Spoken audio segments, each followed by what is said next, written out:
Welcome to Salisbury Sentinel, a program that spotlights people in the surrounding community who aren't often showcased. I'm Annie Elburn. And I'm David Bohennick. Today we feature stories from right here in the Delmarva area. Let's get to it. Wicomico County ranks as one of the highest in the state when it comes to food insecurity. As Rachel Smith reports, one local food pantry is on a mission to help those in need. Adopt a Block Outreach is a faith-based organization with a mission to reduce food insecurity and provide crucial resources for Delmarva residents. Adopt a Block's Brandy Rich says she's had her share of life struggles. And for me, being able to offer somebody assistance, especially when it comes to food insecurity, it's one of those jobs that makes you feel good about yourself because you're really making an impact and a difference. The U.S. Department of Agriculture reports the number of food insecure households in the country increased to 18 million households in 2023. Adopt a Block's Bread of Life Market empowers families and individuals to stroll the aisle. Adopt a Block is different because you're able to actually pick what you want. Unfortunately, a lot of pantries give you things that you might not be able to use, but here at Adopt a Block, you're able to pick out what you want so that you're actually eating. The Maryland Shopper Jones says she appreciates the welcoming atmosphere. I think Adopt a Block is making a big impact because, for one, they're very nice to people, and they're very helpful. And for two, they're doing something different in the community. The USDA reports that over 82% of households with children were food insecure in 2023. In Salisbury, I'm Rachel Smith reporting. Regular exercise for individuals over the age of 65 is crucial for maintaining good health. Seamus Johnston tells us how the YMCA in Salisbury helps individuals accomplish this goal. The U.S. Centers for Disease Control and Prevention encourages moderate to vigorous physical activity for adults 65 and older to help lower the risk of heart disease, manage weight, increase life expectancy, and improve balance and coordination. Pat Stewart participates in a yoga class at the YMCA in Salisbury. I've dropped 55 pounds from doing these classes and changing my life by exercise, better eating habits, and actually taking some nutrition classes as well. And that the Y has prompted me to do all of these things. Stewart credits the YMCA for helping her lead a healthier life. Ava Paxton, a yoga instructor at the YMCA, believes the mental health benefits that are attributed to these programs comes from a sense of belonging. I think a lot of the benefit comes from community, comes from exercising together. According to the National Institute on Aging, individuals who are socially isolated or lonely are more likely to be admitted to emergency rooms or enter nursing homes. Susan Whittington turned to the YMCA when she encountered major life changes. I'm driving down the road one day and I'm like, what am I going to do with the rest of my life? I joined the Y. The CDC recommends a weekly mix of aerobic workouts, muscle strengthening exercises, and balance activities to maintain your mobility, but cautions you to get the okay from your doctor before starting any exercise plan. In Salisbury, I'm Seamus Johnston reporting. The Eastern Shore is home to a large deaf population. However, there are limited resources for that community. As Tessa Good reports, one local organization is changing that by providing essentials to deaf individuals. According to the Maryland Deaf Community Center, there are over 1.2 million deaf and hard of hearing people in Maryland. The Deaf Independent Living Association, or DILA, here in Salisbury, provides deaf residents housing, practical skills, and support. Through an interpreter, Ryan Bartheld says DILA helps him with everyday living. Well, DILA's good. I mean, the staff come every day. They make sure we take care of us. They do our transportation, take us where we need to go. Anything that's going on, they take care of it. According to the National Deaf Center, 54% of the deaf population in the United States are unemployed. DILA provides a workroom to assist residents in creating resumes, searching for jobs, and filling out paperwork. DILA's Jessie Dunn says that kind of assistance is crucial. Whatever they need, we are kind of there for them as support to help them have the most normal life that they can get. Another resource DILA provides is a video phone. The video phone user communicates via sign language, and the video phone relays the information to the hearing person by speaking the message. Residents like Berthoud use the video phone to schedule doctor's appointments, attend therapy sessions, and talk to friends. They make sure everything's all clean and perfect. So for us to live here, it's great. It's perfect. Jen says they maintain a family atmosphere at DELA. If you're interested in joining the DELA family, the website lists ways you can help. In Salisbury, I'm Tessa Good reporting. Recent policy changes surrounding diversity, equity, and inclusion are raising questions among the LGBTQ community. I had a chance to look at one area organization and how they're trying to change the narrative. The new Donald Trump administration is questioning the value of diversity, equity, and inclusion, or DEI initiatives, both locally and nationally. Political scientist Michelle Fletcher says there's more to DEI than many might think. Diversity, equity, and inclusion is about providing frameworks and policies, procedures, and laws that are designed to make society more inclusive, equitable, and fair. The Trump administration questions the fairness of those DEI policies and laws. The Williams Institute lobbies for stronger LGBTQ rights. They say about 4% of Marylanders make up the state's LGBTQ community. Local members of organizations like the Delmarva Pride Center say these new policies are upsetting, but not surprising. We've seen all of this before. They're using the same playbook that they used against like gay people, specifically gay and lesbians, in the 70s and 80s. While the president's executive order calls for the immediate elimination of DEI policies in both the federal and private sector, Caleb Holland of the Delmarva Pride Center sees the struggle as ongoing. The LGBT community is going to outlast any president, any Congress, anything that you want to, like, LGBT people will always exist. The city of Salisbury declined an interview request to discuss the future of DEI policies in the community. In Salisbury, I'm Annie Elburn reporting. When we come back, we'll tell you about how Salisbury University's incoming class is causing campus housing pains. But first, we take a look at Salisbury lacrosse pioneer Jim Berkman in this Salisbury University Centennial Minute. Stay with us.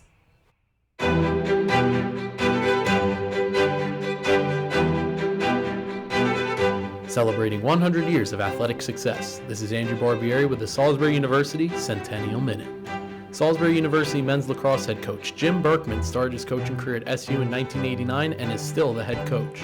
Berkman also coached Salisbury women's soccer from 1994 to 2000 and won 2 Capital Athletic Conference championships. Berkman earned his bachelor's degree in physical education at St. Lawrence University and his master's in education and counseling from SU. Berkman played basketball and lacrosse at St. Lawrence and was an All-American midfielder in 1982. Berkman coached the men's lacrosse program at SUNY Potsdam in 1985, where he notched a school record 9 wins. In 36 seasons as a Seagull, Berkman is the winningest head coach in college lacrosse history with 640 wins and 13 national championships. Berkman has led the program to 33 straight NCAA quarterfinals appearances and has won 26 conference championships. Jim Berkman was inducted into the National Lacrosse Hall of Fame in 2013. This has been a Salisbury University Centennial Minute. Salisbury University is suffering from its own popularity in a way. Its incoming class is stretching the university's available housing. Salisbury Sentinel's Paige Parsons says that means some upperclassmen need to move off campus. Salisbury University officials say this coming fall's freshman class is so large there's less room to house upperclassmen. This means older students need to move off campus. Bethany Butler is one of those students who must move. She says she felt a bit blindsided by the announcement. Like late notice it was. I think it was like end of October when they sent out that message, and like that's not a lot of time, especially for like some people who are in different financial like situations to find, enough money to pay for an apartment application fee. Sundine Lodge lives off campus and has for years. She feels it can be a growing experience. I don't think it's a big deal. I think as upperclassmen, a lot of them should be living off campus to experience more life experiences like that you. The U.S. Department of Housing and Urban Development, or HUD, estimates fair market rents in our area range from $1,200 to $1,500 a month for 2 and 3 bedroom units. But Butler says it's the lack of flexibility by the university that upsets her. I don't think that they should automatically kick you out if you've stayed on for 6 semesters. HUD's advice for new renters: carefully review your lease, get everything in writing, and purchase renter's insurance. In Salisbury, I'm Paige Parsons reporting. This winter's storms have local homeowners thinking about how to best weatherproof their homes. Salisbury Sentinel's Kevin Holder tells us how best to keep dangerous weather from damaging your largest home and business. Homeowner Tracy Croft says strong storms caused substantial damage to her home. We've had some pretty gnarly hailstorms, and we actually had to have our roof replaced. According to Capital Improvements, a Maryland roofing company, replacing a 2,000 to 3,000 square foot asphalt roof can cost a homeowner between $10,000 and $20,000. For Croft, it was a worst case scenario. The roofers to replace our roof for us, they had somebody come out and do the estimate to see exactly how much damage, if they could just repair it, or if they would have to do a whole new roof. And in our case, they ended up having to redo the entire roof. Carabello owns multiple rental properties in our area and says a good roof is key.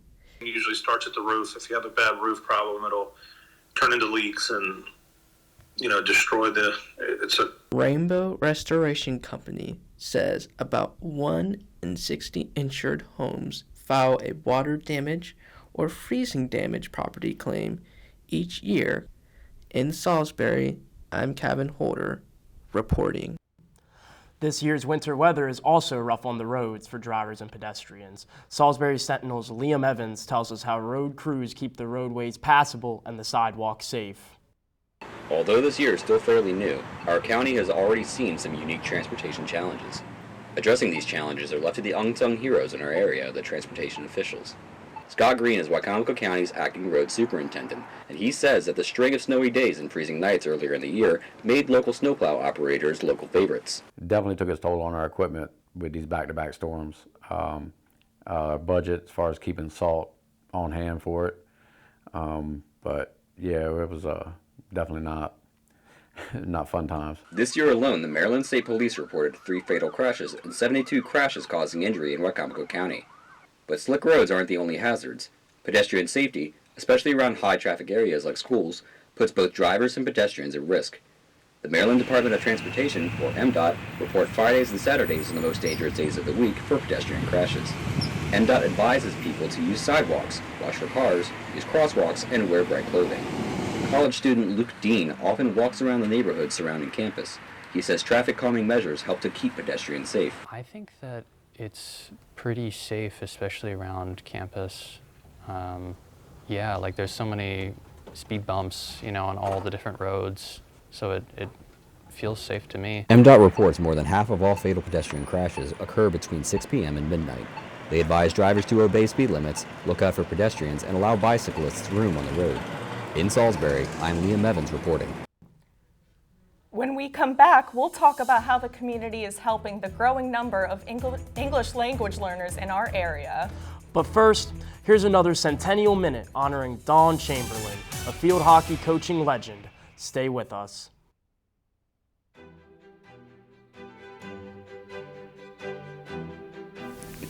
Celebrating 100 years of athletic success. This is Jeremy Carr with the Salisbury University Centennial Minute. Salisbury University head field hockey coach Dawn Chamberlain started her coaching career at SU in 1987 and remains the team's head coach. She also coached women's lacrosse at SU from 1988 to 2001. A standout field hockey player for the University of Iowa from 1980 to 1983, Chamberlain studied physical education while leading the Hawkeyes as his team's co-captain. Through 38 seasons as a Seagull, Chamberlain won 24 conference championships and has over 570 career wins. The teams have qualified for 35 NCAA tournaments and have not missed playing in the postseason since 1994. She led the Seagulls to national championships in 2003, 2004, 2005, and 2009. Dawn Chamberlain was inducted into the National Field Hockey Coaches Association Hall of Fame in 2009. This has been a Salisbury University Centennial Minute.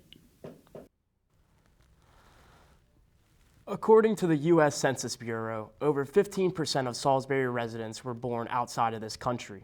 I asked some local language experts what's available in our area for non-native speakers who need assistance.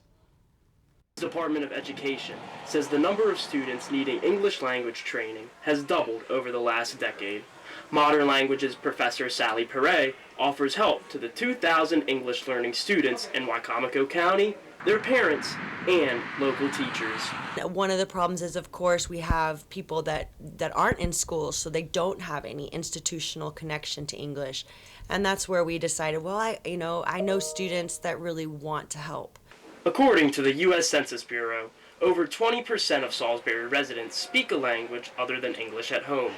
Perret says there's a serious need for local English services, especially in schools where teachers might need assistance. And we also offer a community language assistance program where we have bilingual speakers going into Bennett Middle High School, and they're helping the teachers with students that don't dominate English yet.